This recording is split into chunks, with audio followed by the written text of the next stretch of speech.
Hello students, इस video में आज हम लोग डिस्कस करेंगे कुछ कंफ्यूजिंग एडजेक्टिव्स। लास्ट क्लास में जैसे कि हमने डिस्कस किया एडजेक्टिव्स एंड देयर डिग्रीज, और there are some confusing adjectives that often come in question papers, और इनको देखते हैं। Confusing as well as important.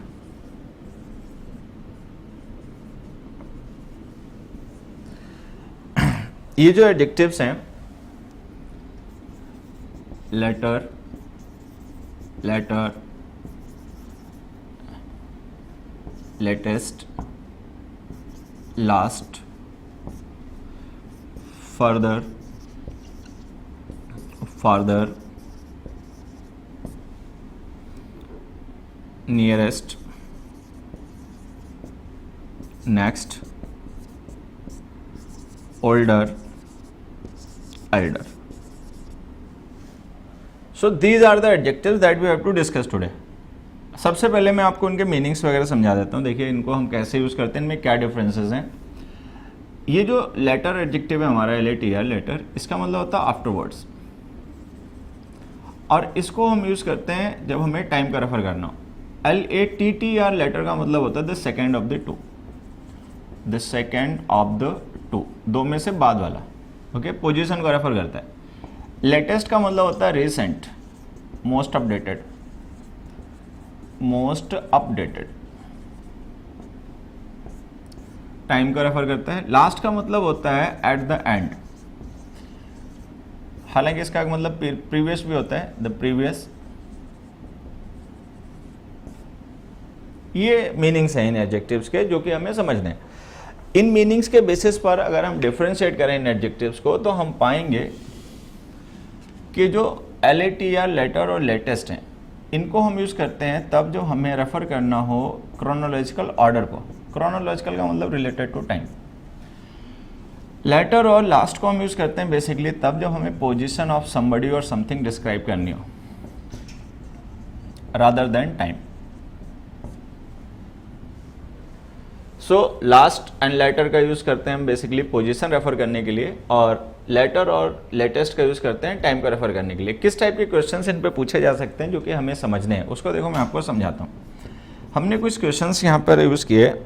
Suppose I am busy today, call me some time dash, call me sometime dash. Okay, what is the dash score of our team?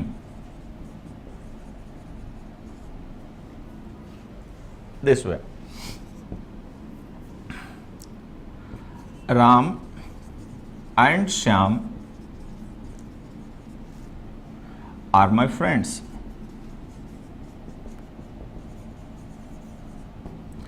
The dash is my colleague as well.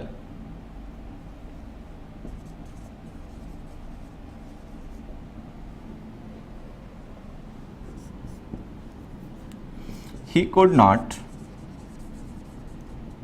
answer the dash question.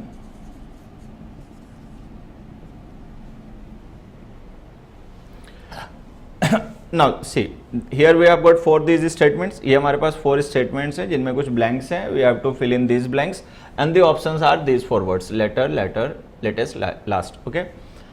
So first example देखते हैं. First example हमने लिखा I am busy today. आज मैं busy हूँ. Call me sometime dash. फिर कभी call करना. So what are we referring to, position और time? We are referring to time. ठीक है. तो अगर हम time का रेफर कर रहे हैं तो ये आ गया हमारा ऑप्शन letter. Letter का मतलब क्या, afterwards, बाद में कभी भी। अब यहाँ पे देखो एक दो चीज़ें आपको जो ध्यान रखनी है वो ये कि ये जो हमारा वर्ड लेटर है ना, ये एडवर्ब भी होता है, एडजेक्टिव भी होता है। ठीक है, जो वहाँ पर हमने यूज़ किया ना वो एडवर्ब है, वो किसी नाउन को डिस्क्राइब नहीं कर रहा। तो ये एडवर्ब हो गया, टाइम को रेफर कर रहा है, टाइम के पॉइंट को। एडजेक्टिव एडवर्ब दोनों में ही डिग्रीज होती हैं जो कंपेरेबल हो। फिर हमने लिखा what is the dash score of our team. अब हमें पता है कि जो स्कोर होता है टीम का वो टाइम के रिस्पेक्ट में जैसे जैसे मैच आगे बढ़ता है वैसे वैसे बढ़ता रहता है, ओके, इंप्रूवमेंट होते रहते हैं, अपडेशन चलते रहते हैं। तो वो जो अपडेशन होते हैं वो होते हैं रिलेटेड टू टाइम, टाइम के रिस्पेक्ट में क्रोनोलॉजिकल ऑर्डर में इंप्रूवमेंट्स होते रहते हैं। तो अगर हमें ये मीनिंग कन्वे करना है मोस्ट अपडेटेड या रिसेंट, तो हमेशा यूज क्या करो, लेटेस्ट। तो यहाँ पे आ गया latest, what is the latest score of a team. Latest score का मतलब है recent, the most updated, okay. Chronological order में टाइम जो स्कोर होता है टीम का वो इंप्रूव होता रहता है, तो उसके साथ हमने लेटेस्ट लिख दिया। अब आते हैं यहाँ पे, Ram and Shyam are my friends, the dash is my colleague as well. मैंने कहा कि राम और श्याम मेरे दोस्त हैं और उनमें से एक जो है वो मेरा कलीग भी है, साथ में काम भी करता है। अगर हमें श्याम को रेफर करना है या राम को रेफर करना है तो ये दो नाउन है, ये फर्स्ट हो गया, सेकंड हो गया। अगर हमें इन दोनों में से बाद वाले को रेफर करना है तो इसके लिए हम यूज कर देंगे लेटर, LATTER। द लेटर का मतलब श्याम। तो सीक्वेंस में से अगर बाद वाले को रेफर करना है दो में से तो उसके लिए लेटर यूज हो जाएगा। अगर पहले वाले को रेफर करना हो तो उसके लिए हम फॉर्मर यूज कर लेंगे, FORMER। तो लेटर और फॉर्मर को हम सीक्वेंस रेफर करने के लिए यूज करते हैं। सीक्वेंस में जो पहले लिखा गया उसके लिए फॉर्मर, जो बाद में लिखा गया उसके लिए लेटर। अब आ जाते हैं यहाँ पे, he could not answer the dash question. अब क्वेश्चन का टाइम से कोई लेना देना होता नहीं है, टाइम से कंसर्न नहीं होते क्वेश्चन, ठीक है, तो इसीलिए टाइम वाले ऑप्शंस तो आ नहीं पाएंगे, इसमें हम लिख देंगे लास्ट। अगर यहाँ पे कोई दो मेंशन कर रखे होते क्वेश्चन फर्स्ट एंड सेकंड, तब तो हम लेटर भी यूज कर पाते जैसे यहाँ पे यूज किया, लेकिन यहाँ पे चूंकि ऐसा कोई हमारे पास रेफरेंस नहीं है कि दो ही पूछे गए, दो से ज़्यादा पूछे गए, तो चूंकि दो का कोई रेफरेंस नहीं है इसलिए लास्ट लिखता हूँ। लेटर हम तभी यूज कर सकते हैं, ये वाला लेटर हम तभी यूज कर सकते हैं जब हमें पता हो कि which two are being referred to, किन दो की बात हो रही है। जैसे यहाँ पे राम और श्याम हमें लिखे तो हमें ये भी पता है कि पहले किसको मेंशन किया गया, बाद में किसको मेंशन किया गया, तो बाद वाले की लेटर यूज कर लिया। यहाँ पे कोई ऐसा रेफरेंस दे नहीं रखा तो लेटर यूज कर नहीं पाओगे, तो ये गलत हो गया। इसके बाद में अगर हम एक क्वेश्चन और देखें, of Hindi, English and Sanskrit, of Hindi, English and Sanskrit, the dash is the oldest language, the dash is the oldest language. अगर हमें ये ब्लैंक फिल करना हो और ऑप्शंस हमारे पास यही हो तो विच टू यूज, कौन सा यूज करें, of Hindi, English and Sanskrit, the dash is the oldest language. तो यहाँ पे एक चीज ध्यान से देखना, अब हम लेटर तो यूज कर नहीं सकते because we have got more than 2 options, options तो 2 से ज़्यादा हैं। अगर 2 से ज़्यादा हो तो हम कंपेरेटिव डिग्री नहीं यूज़ कर सकते, सुपरलेटिव यूज़ करनी पड़ेगी। ये दोनों कंपेरेटिव डिग्रीज हैं, ये दोनों सुपरलेटिव डिग्रीज हैं।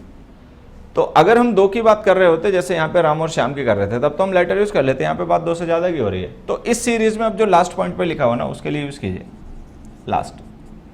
लास्ट का मतलब संस्कृत। अच्छा, अगर हिंदी को रेफर करना हो तो फर्स्ट। तो अगर कोई सीरीज मोर देन 2 से है, ठीक है, फिर से एक बार समझ लीजिए, अगर 2 ही नाउन है और हमें उनको रेफर करना है तो, और वो इस सीक्वेंस में, तो ये हो गया द लेटर और ये हो गया द फॉर्मर। लेकिन अगर ये सीरीज मोर देन 2 नाउन्स की है तो उनमें जो सबसे पहले पॉइंट पे है वो है फर्स्ट और जो लास्ट पॉइंट पे है वो है लास्ट। तो एट द एंड जो है वो लास्ट है, एट द बिगनिंग जो है वो फर्स्ट है। लेकिन अगर 2 ही नाउन्स हैं और उनको रेफर करना है तो उसमें कोई भी फर्स्ट लास्ट नहीं होता, एक हो गया द फॉर्मर और एक हो गया द लेटर। ओके, तो ये हुआ लेटर, लेटर और लेटेस्ट लास्ट के डिस्क्रिप्शंस हो गए। उसके बाद आ जाता है फर्दर एंड फार्दर पे। फर्दर एंड फार्दर में देखिए क्या होता है, फर्दर जो हमारा एडजेक्टिव है इसका मतलब होता है एडिशनल, और फार्दर का मतलब होता है मोर डिस्टेंट, मोर डिस्टेंट। अगर हम इनको हिंदी में मीनिंग निकालें तो फर्दर का मतलब हो गया और अधिक, ठीक है। अब फार्दर का मतलब हो गया मोर डिस्टेंट। तो ये डिग्री के लिए यूज होता है, ये डिस्टेंस के लिए यूज होता है। अगर हमें डिग्री, मैग्नीट्यूड, क्वांटिटी रेफर करनी है तो फर्दर यूज करना पड़ेगा, हाउ मच, ठीक है। अगर हमें हाउ फार को रेफर करना है तो फिर मोर डिस्टेंट यूज करना पड़ेगा और ये फार्दर यूज करना पड़ेगा। तो हम इसको ऐसे ध्यान रख सकते हैं कि फर्दर हम यूज करते हैं डिग्री के लिए, अमाउंट के लिए, मैग्नीट्यूड के लिए, और फार्दर यूज करते हैं डिस्टेंस के लिए। एक दो एग्जांपल्स की मदद से इनके डिफरेंस को भी समझते हैं। देयर इज अ पर्सन, और हमने उससे कहा the sun is dash than the moon from the earth.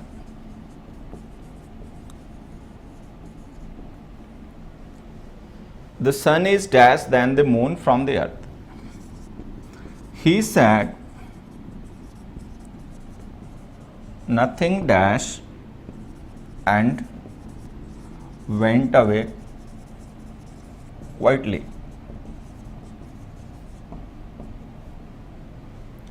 So here are two questions and we have to fill in these questions. ये जो blanks हमने दिए इन दोनों questions में, इन questions blanks को fill करना है. ऑप्शन फर्दर एंड फार्दर हो गए. अब देखिए जो फर्दर है ना, इसका मतलब है एडिशनल. ये हाउ मच को रिप्लाई करने के लिए यूज किया जाता है. फार्दर जो है इसका मतलब है मोर डिस्टेंट, और ये डिस्टेंस को रेफर करता है, और इसको हाउ फार को रिप्लाई करने के लिए यूज किया जाता है. ओके, तो फर्स्ट सेंटेंस अगर हम देखें तो हमने लिखा था sun is dash than the moon from the earth. तो सन और मून दोनों ही अर्थ से दूर हैं, लेकिन सन ज्यादा दूर है, तो we are referring to distance not to degree. तो डिस्टेंस को रेफर करना है तो यहाँ पे लिख दीजिए फार्दर. फार्दर का मतलब है more distant. The sun is more distant.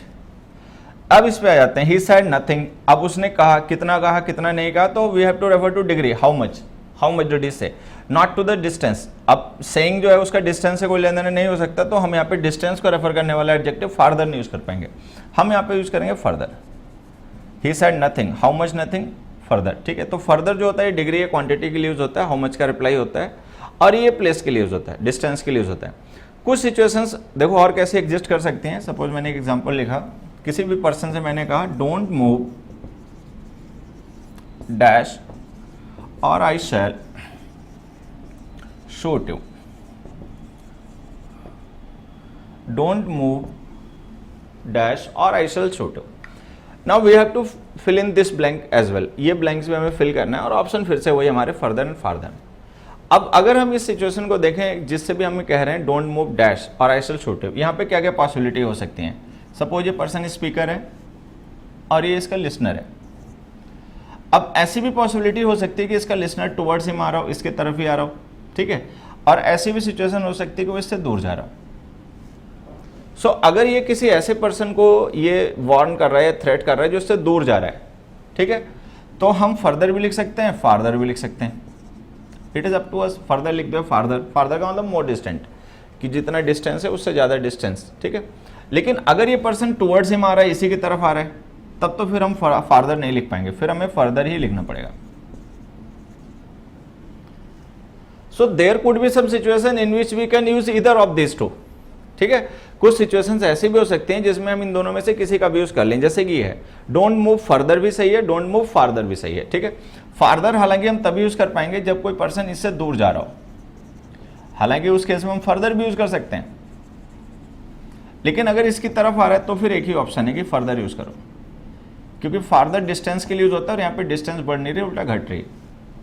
So in this situation we can use further और farther according to this situation. तो कुछ सिचुएशन ऐसी भी होती हैं जिनमें फर्दर या फार्दर कुछ भी यूज हो सकते हैं. हालांकि एक एग्जांपल अगर मैं यहाँ पे और लिख दूं,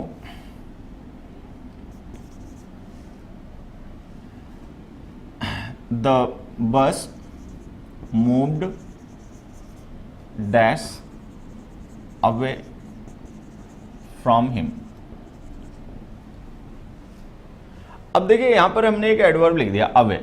अगर हमने अवे एडवर्ब लिख दिया तो इसका मतलब यार डिस्टेंस रेफर कर रहे हैं, तो डिस्टेंस रेफर कर रहे हो तो फार्दर ही लिखना. तो ये कुछ हमारे एग्जांपल्स हो गए जिनमें हम फर्दर या फार्दर का यूज करके हमने समझा कि फर्दर एंड फार्दर किस तरीके से यूज किए जाते हैं. डिग्री को रेफर करना है, मैग्नीट्यूड को रेफर करना है, हाउ मच को रेफर करना है तो फर्दर यूज कीजिए. डिस्टेंस रेफर करना है, मोर डिस्टेंट मीनिंग कन्वे करना है तो फिर फार्दर यूज कीजिए. कुछ सिचुएशंस ऐसी जरूर हो सकते हैं जिनमें फर्दर या फार्दर में से हम किसी का भी यूज अपनी जरूरत के हिसाब से कर लें, तो उनको लेकर अपने तैयार रहना. फिर आगे हमारे वर्ड्स नियरेस्ट एंड नेक्स्ट. अब देखिए जो नियरेस्ट वर्ड होता है इसका मतलब होता है क्लोजेस्ट. नेक्स्ट का मतलब होता है the following.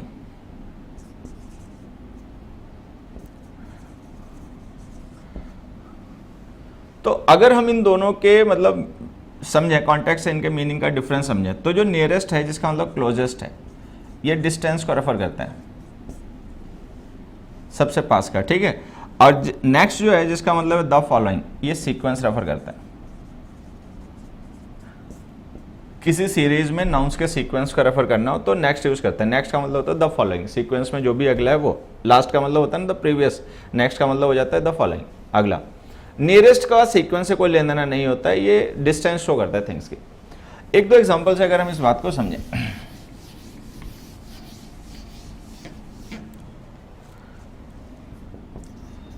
which is the dash railway station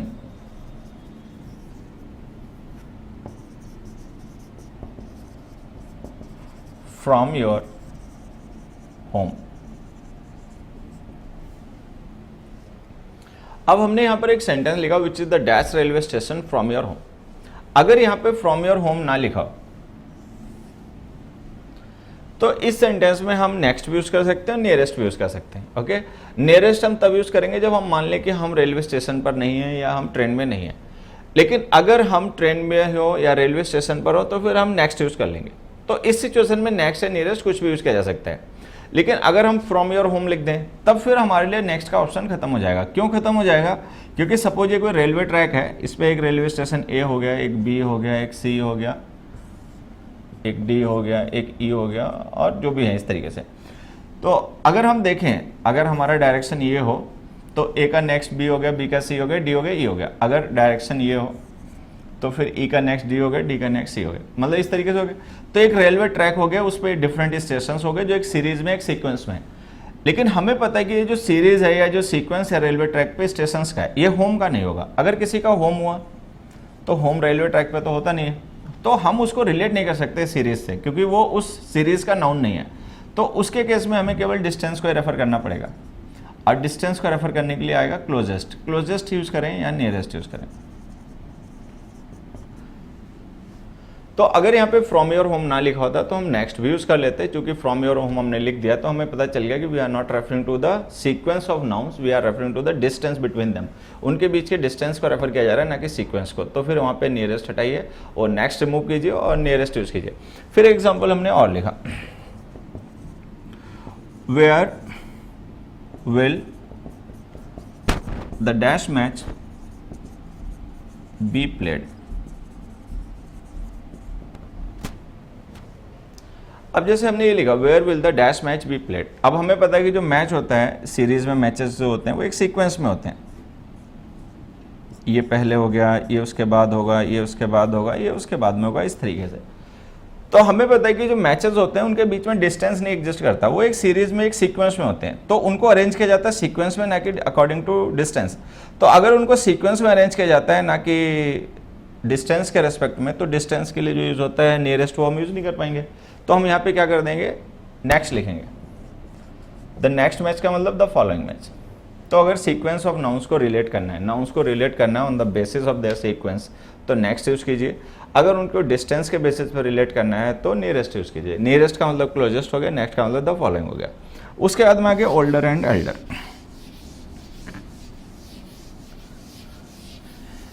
अब देखिए, जो ओल्डर और एल्डर हमारे दोनों नाउन्स हैं, एडजेक्टिव्स हैं। ओल्डर को हम यूज़ करते हैं थिंग्स को रिलेट करने के लिए, ठीक है, और पीपल इन जनरल को रेफर करने के लिए, उनकी एज कंपेयर करने के लिए। एल्डर को हम यूज़ करते हैं तब जब हमें किसी एक ही बच्चों की सीनियरिटी रेफर करनी हो, सीनियरिटी या जूनियरिटी रेफर करनी हो एक ही फैमिली के बच्चों को, मतलब उनको कंपेयर ना करना और रिलेट करना, सीधे शब्दों में कहें तो, ठीक है। तो हम यूज़ कर लेते हैं एल्डर। एल्डर जो हो गया ये सिबलिंग्स के लिए यूज़ होता है, ठीक है, सीक्वेंस रेफर करने के लिए, कौन किससे बड़ा है, कौन किससे छोटा है। अदरवाइज हम ओल्डर और ओल्डेस्ट का यूज करते हैं। जो ओल्डर और एल्डर में डिफरेंस है, यही डिफरेंस ओल्डेस्ट और एल्डेस्ट में होता है। माई सन इज डैश देन योर्स। अब जैसे हमने एक एग्जांपल लिखा, माई सन इज डैश देन योर्स। एक दूसरा एग्जांपल लिखा, his oldest daughter is a teacher।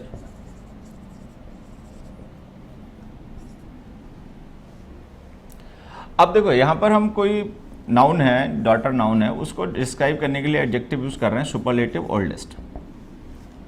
तो जो ओल्डेस्ट हमने डिक्लेयर किया है नाउन को, तो ऑब्वियस सी बात है इसको किसी ने किसी से कंपेयर भी किया होगा। बिना कंपेयर किए तो सुपरलेटिव डिग्री का यूज नहीं किया जा सकता। तो अगर हमने यहाँ पे इसको किसी से कंपेयर किया है तो किससे किया होगा? Oldest daughter, his oldest daughter कह रहे हैं, तो इसका मतलब इसके जो बाकी बच्चे हैं, तो इसका मतलब ये जो पर्सन है डॉटर, इसका कंपेरिजन इसके सिबलिंग से किया जा रहा है।